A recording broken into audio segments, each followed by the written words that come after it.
Welcome to part 4, where we will create this animation. To see the previous parts, check the links in the info cards and video description. Here we go!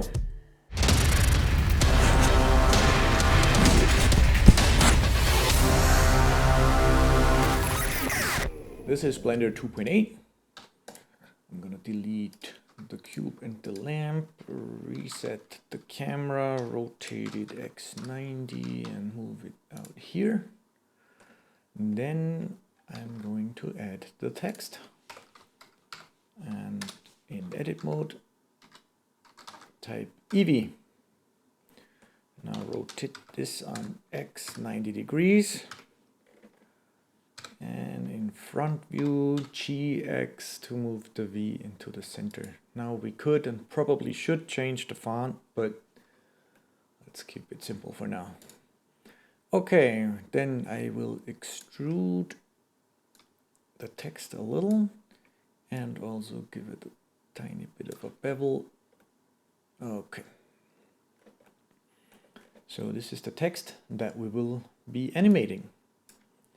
Now I'm gonna split the window here, go to animation nodes, create a new node tree, and in the tool shelf, as usual, switch off always and on these three options. In order to animate each of these letters individually, we have to use a text object separate node. And we can plug in the text that we created here, switch this to text and click on update. And what that does is it creates those 5 separate objects and hides the original text from the view here and from rendering. So now here we have a list of objects and we're gonna animate each object inside of a subprogram. So let's create a subprogram, but we are not creating a loop this time, we're just creating a group. Which just means that we can build up a node tree down here and then use it up here for the animation and reuse it as many times as we want. And I'm just gonna call this group fly in, because that's what the letters are supposed to do. And we need an object list as an input for our subprogram. First off, we need the location of each of these objects. So in order to get the current location, you know, we can use the transform input, or we could even use the matrix input, but we want the location where they are right now. So their original location. And that's done by using an ID key node, plugging in those objects and choose the initial transform. Now what we have here is a list of locations, and that's the locations of these letters where they are right now. So their initial locations. And we also have the rotation scales and location rotation scale combined into matrices. And that's what we're gonna use. So the output here is a list of matrices. And the first thing I want to do is slice up this list. So list, slice, set it to length. So the first 2 letters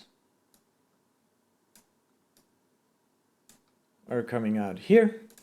Then I'm just gonna start index 2, length 1. That's gonna be the V in the middle. And another slice. We started at 3 and length 2. And to combine those 3 lists together, again we go to list, combine, more, matrix. And then we have the first 2 E's, the V, and the last 2 E's. Combine them back to one list. And all we need now is an object matrix output. And we place those objects that we get as an input here to our subprogram. And we place them right here, output of our matrices. So right now it's already working, but it's not doing anything. And what I want to do is I want to flip those last two E's around 180 degrees, and I can do that with a matrix offset node, rotation, C. But in order to see anything, I first have to invoke my subprogram, the fly in, and plug all the objects in here. So now we're actually executing this subprogram, and now I can rotate the last two E's, and I'm just going to enter 180. So now we have this text. Now let's do the animation. Let's make those letters fly in from the back. So we have to move the objects back, and we do that again with a matrix offset node. Plug that in here. We switch on location and move it back like, I don't know, 20 units. So now it's back there. And using this fall off, we can adjust the amount of influence that this offset matrix node has. And that's what we're going to use to animate the letters. We want each of them flying in separately. And animation nodes comes with a node for that, and that is the fall off delay node. Let's plug that in here. For the time value, we add the animation time info. So that's the frame down here. You can already see that that's doing something. I'm going to set my start to frame 0. Okay. I want them to fly forward and overshoot a little and then go back to their final position.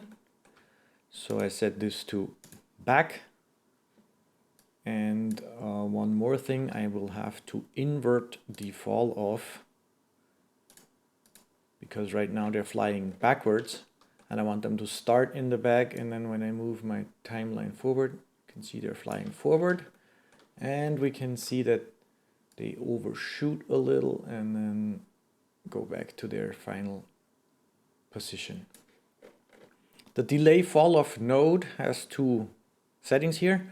The delay is the delay between each object. And I'm gonna set that to something like 30 frames or 35 frames, and the duration to 30. So now when I go back to frame 0 and I start moving, see at frame 30, the first letter is completely animated forward and at its final position. And then the next letter starts flying in the back, overshoots a little, and at frame 60 or 65 actually, because we have a delay of 35. So there's a little bit of delay between each letter, and this is the animation that we get. Now, on top of that, and that's what I'm going to do next, is I want the V to rotate. And I'm going to plug that in the front here. So let me move this down a little. Right before we combine the list back together and do our fly in animation, right here, I will plug in a node setup to rotate just the V, which is this slice here, on the C axis. Rotation is another matrix offset node for rotation, and the rotation that I want is 360 degrees, so it should rotate around just once. I want to use the frame, the animation time info again, the frame number, and I will have to map that to my animation. So I need a map range node. Frame. The input is between 0 and 250, because that's the length of my animation. I want to map that to an output between 0 and 1. So I can plug it into the fall off here.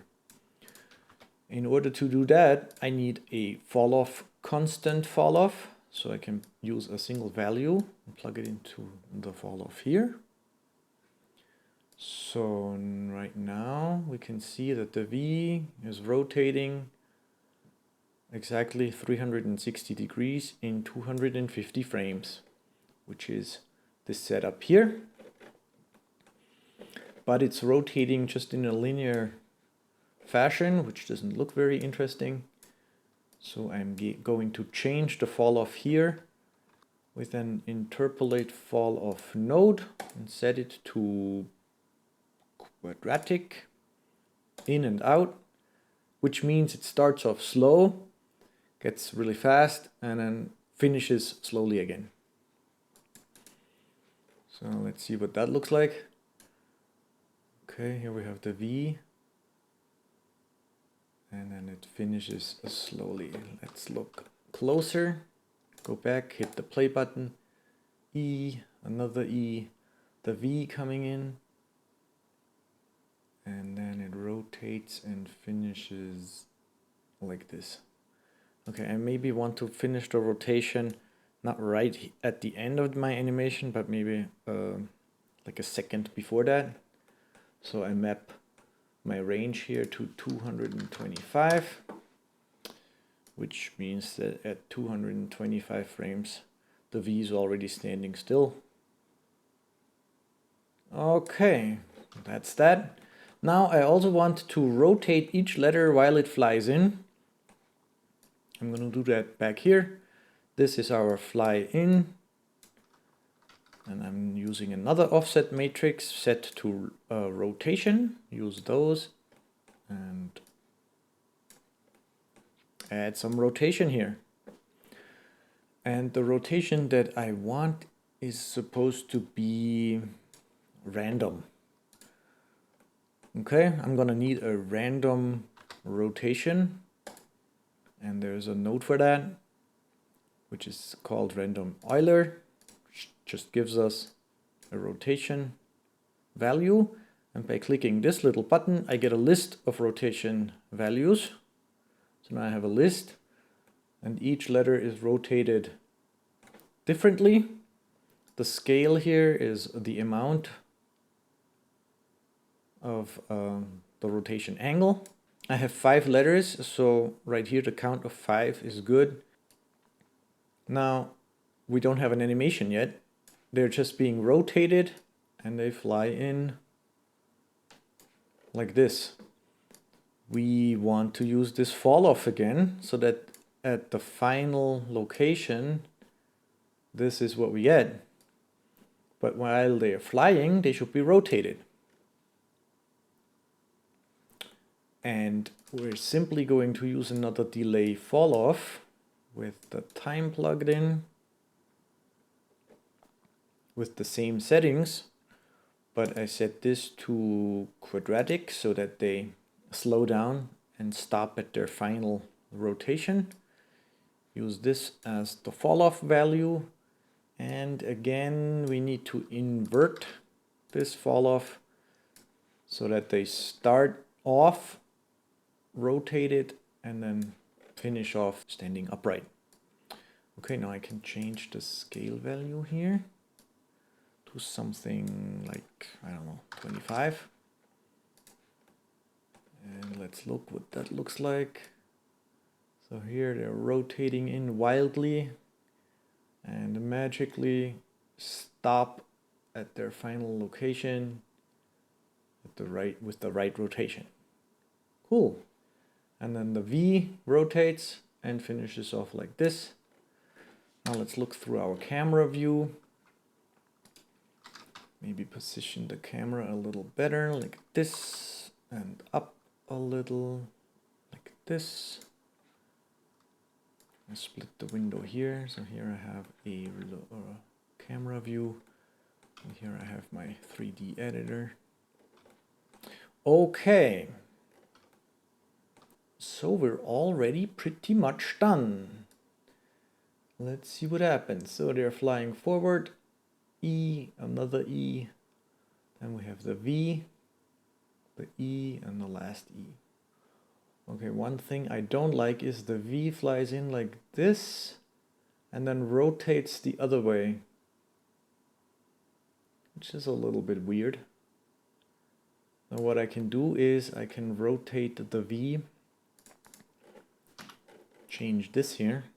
It shouldn't rotate 300, but minus 360 degrees. Now that might look a little more natural, the way the V flies in and then keeps rotating. Yes, this looks good. I like that. I might even want to set this to the power of 4 here to get an even faster rotation on the V. Yep. We're pretty much done with our animation node setup. Now all we have to do is make it look cool. So first off, I'm gonna take this text node that's actually hidden. I'm gonna give it a material, make it blue, turn down the roughness, go to the world setting, make the world black. Now I'm gonna add some lights, light point, move that one back here, and then this one back here. One should be on top and one on the bottom, so we get this glow from the back. I'm also going to add another one, like right down here, but turn down the energy, just so we get a little bit of light in the front. Okay. Now I set a material to this, but in order to update those 5 individual objects, I have to click the update button. Now I get the blue material. Let me also quickly save this out. Turn off overlays. And let's see what that looks like. Okay, the E's are flying in, the V is flying in, rotates around. Cool. I like it, but of course we can do better. There's a few more things I want to do. First up, I'm going to activate my text and hide the animation node stuff here. I'm going to duplicate the text, hit escape to place it in its original location. And now modify this text object. I'm going to extrude it less. I'm just going to add some sort of rim in the middle down here and offset it outside a little like this. And I want this to be a metallic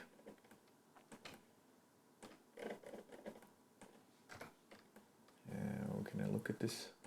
I want this to be metallic. Oops, wrong material. Remove this new material, metallic, roughness. Okay. Maybe take the blue roughness down a bit. That looks more shiny, like that. Now I have this metallic looking rim. I can turn up the resolution here. Okay, that goes down the sides of the letters. I'm gonna do that again. Duplicate this object again, hit escape, text 2. I will extrude that out further, take the offset in, and set the fill mode to none, so that I get this sort of outline. And I'll set that to my metallic material as well. Okay, let me see. What can we tweak here?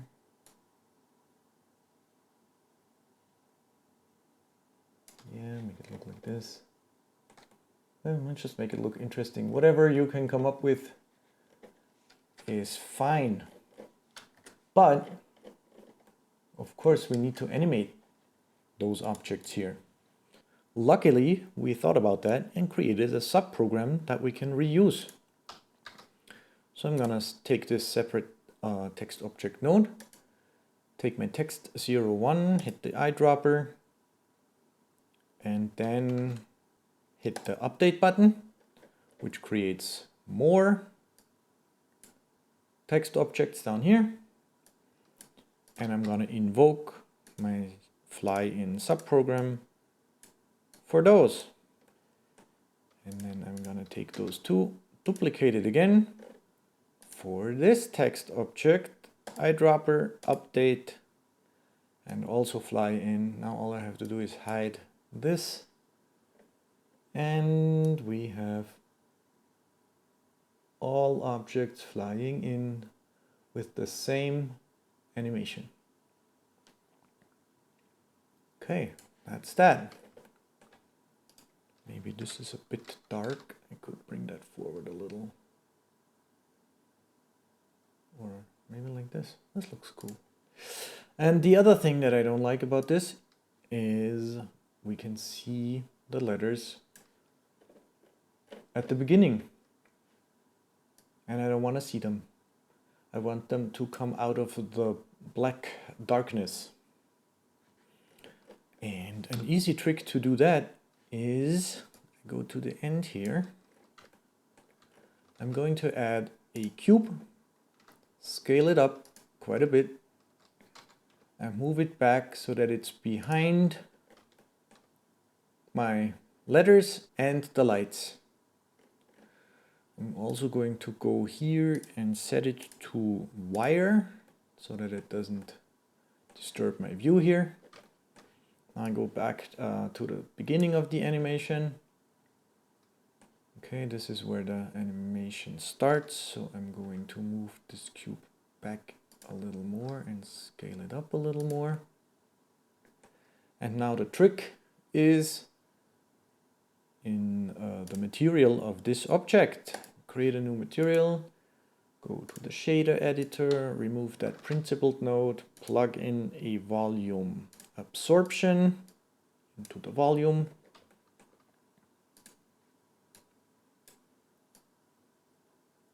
And also turn on volumetric. And you can already see that we can't see the objects anymore. Now we can play with this density and just set it so that it's high enough so we don't see the objects when they're back there. And as soon as they come flying forward, we can see them because they come through our fog, our volume absorption, and then they land in front of it, and we're done. I go back to the animation nodes, open the node tree, and this is our node tree. Just to recap, we created a subprogram that we can reuse as many times as we want to. And the subprogram gets a list of objects, which is every letter individually, and transforms each of these letters through this node tree by first splitting the list of matrices into 3 parts. The first 2 E's, the V in the middle, and the last 2 E's. Rotating the last 2 E's on the Z-axis 180 degrees to flip them around. We also added an animation, which is a rotation of the Z-axis for the V in the middle. And then we combine these together, so we have one list of 5 matrices again. And all of this here is for the fly-in animation. So this makes it fly in on the Y-axis. This setup here makes them rotate in randomly. And then we use this for the letters and for the metallic trim all around the letters. And that's it. I have to cut in here quick because there's one thing that I noticed before I did the final render, which I don't like. And that's the default font here that I used in Blender. You can see here how close this E is to the V here, and then here we have a bit of a distance. I don't like this, so I'm gonna fix it. And it's really easy to fix because this first slice here is the two E's. So I'm just gonna take another offset matrix node with a location and just move those two E's over so that it looks more symmetrical. Right, looks a lot better.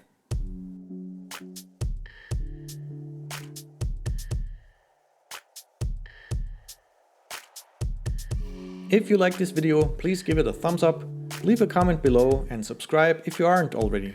Thank you. See you in the next video. Bye bye.